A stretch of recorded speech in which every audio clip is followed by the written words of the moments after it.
बारिश में 5 जुगाड़ू बहू, घर और रसोई।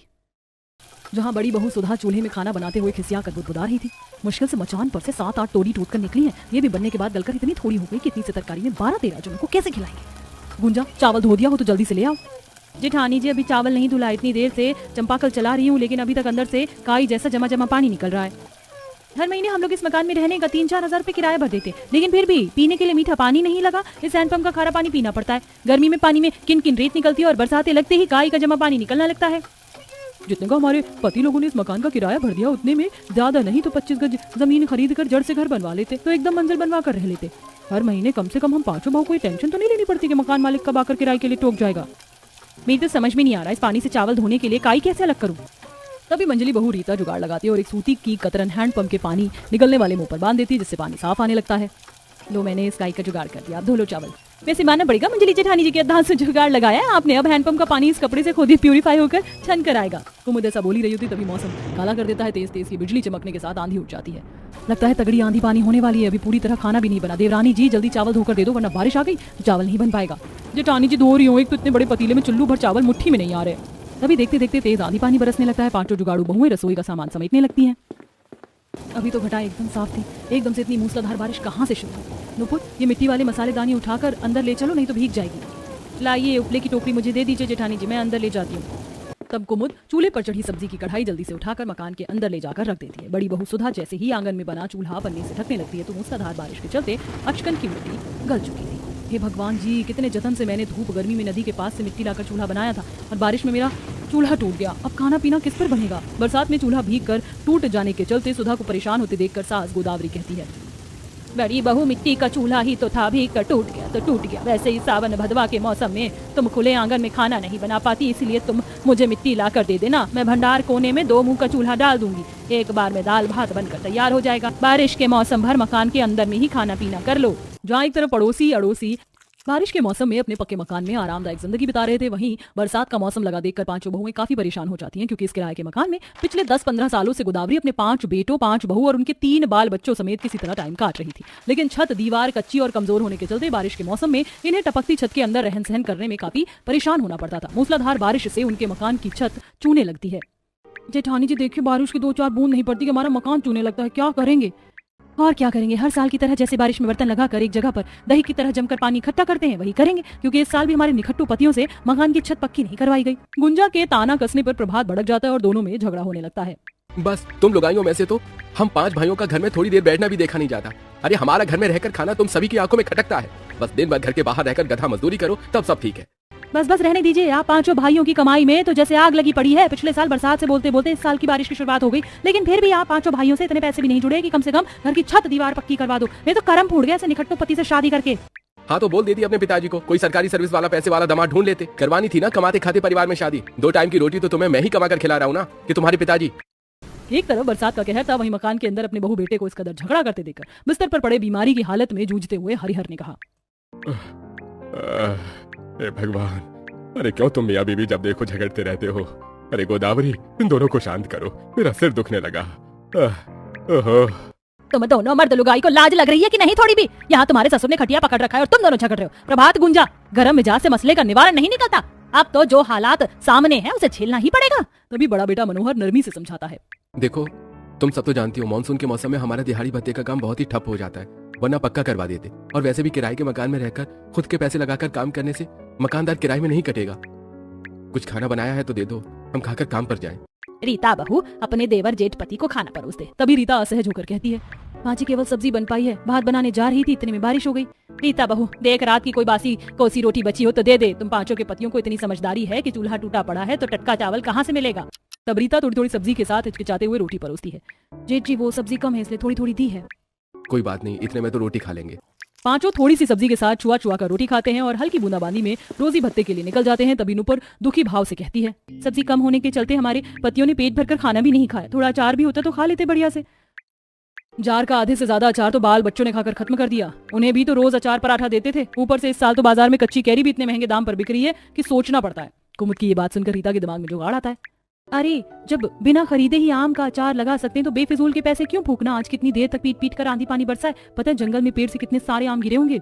ये तो हमने सोचा ही नहीं, चलो इससे पहले कि कोई और जाकर वो सारे आम बीन के ले जाए। चलो। तभी बारिश में भीगे हुए दोनों बड़ी बहू रीता सुधा के बच्चे स्कूल से आ जाते हैं। माँ, छोटी चाची, आप सब लोग कहाँ जा रही हो? मैं भी चलूंगा।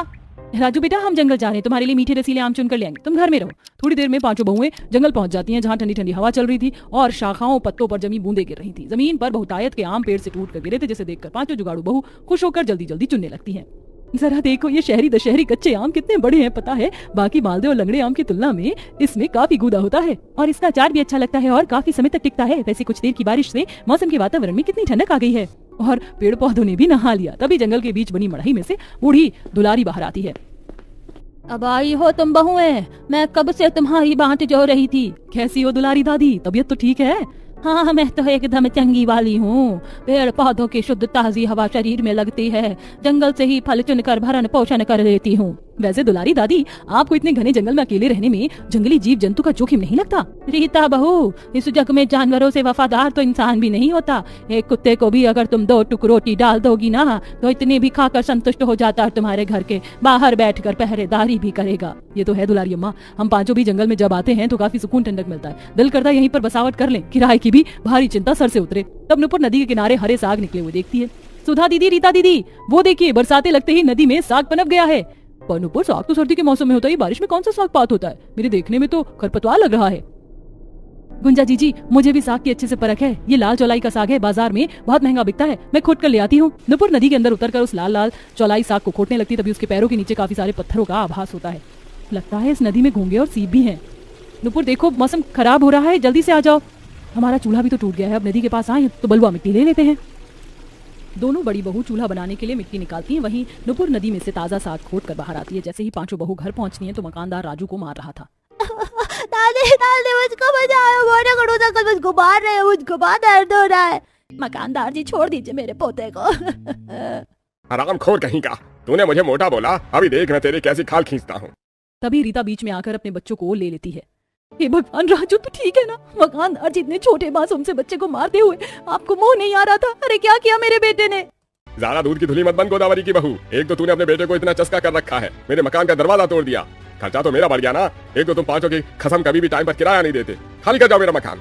उल्टा चोर कोतवाल को डांटे। पिछले 2 महीने से दरवाजा उखड़ा हुआ है, हमने अपने पतियों से आपको खबर भी करवाई थी। एक तो आपको मकान में कुछ भी मरम्मत करवाने के लिए बोलो तो आप नहीं करते। छत भी एकदम कमजोर पतली चादर हो रखी है, ना तो आप पक्की करते हो और ना किसी साल सफेदी करते हो। मकानदार के अचार डालने के लिए बनकर बैठे हो। रीता गुस्से में मकानदार पर दाना पानी लेकर चढ़ जाती है, जिससे वो भी पिनक जाता है। अच्छा जी, जिसका खाना उसी को आग दिखाना। अरे ओ गोदावरी, समझा ले अपनी बहू को, ज्यादा पठान न बने, वरना अभी सबको निकाल कर फेंक दूंगा, फिर दर दर भटकते फिरेंगे। रीता शांत हो जाओ, बात बढ़ाने से कोई फायदा नहीं है। मकानदार जी, अभी आप चले जाइए, हमारे पति आएंगे तो हम किराए के लिए बोल देंगे। इस महीने में मुझे पूरा क्लियर किराया चाहिए और 10 तारीख तक मुझे मेरा मकान भी खाली चाहिए। एक तरफ बरसात का मौसम था, वहीं दूसरी तरफ मकानदार घर खाली करने के लिए बोलकर चला जाता है। रात को पांचों भाई थैली में थोड़ा थोड़ा राशन लेकर आते हैं। ये लो, थोड़ा दाल चावल लेके आए हैं, खिचड़ी बना दो। आज भी आप पांचों भाई की इतनी आमदनी नहीं हुई कि सब्जी ले आए, बस छुच्छे दाल चावल उठाकर ले आते हैं, बच्चे खाते भी नहीं है। नुपुर, तुम ऐसे ताने मार रही हो जैसे हम भाई दिन भर बाहर बैठकर झक मार रहे थे, दिन भर खाली बैठे थे, शाम को दिहाड़ी लगी है, जितनी आमदनी होगी उतने में तो खर्चा लेकर आएंगे, अब क्या कोलू में सर दे दें? हे भगवान दिवाकर, नुपुर, तुम दोनों चुप हो जाओ। वैसे ही मकानदार खाली करने को बोल के गया है। क्या मकानदार ने खाली करने को बोला है घर? लेकिन क्यों? गोदावरी मनोहर को पूरी बात बताती है, जिस पर वो बौखला कर कहता है, अरे तुम लुगाइयों को क्या जरूरत है उस दुकानदार को मुंह लगाने की? अब ऐसे बरसात के मौसम में हम घर कैसे खाली करेंगे? और अब इतने सस्ते में मकान भी नहीं मिल रहा। दूसरे लोग 25-25 गज के पक्के मकान का किराया भी 5 से 6 हजार रुपए है और अभी हमारा दिहाड़ी भत्ता का काम नहीं चल रहा। अब तुम घर ढूंढना। गुस्से गुस्से में पांचों भाई घर में बैठ जाते हैं, जिससे दिहाड़ी का काम भी छूट जाता है और घर चूल्हा भी नहीं जलता। तभी पूजा गौरी खाने के लिए ललकते हुए, मम्मी मेरे जोर से भूख लगी है, कुछ खाने को बना दो।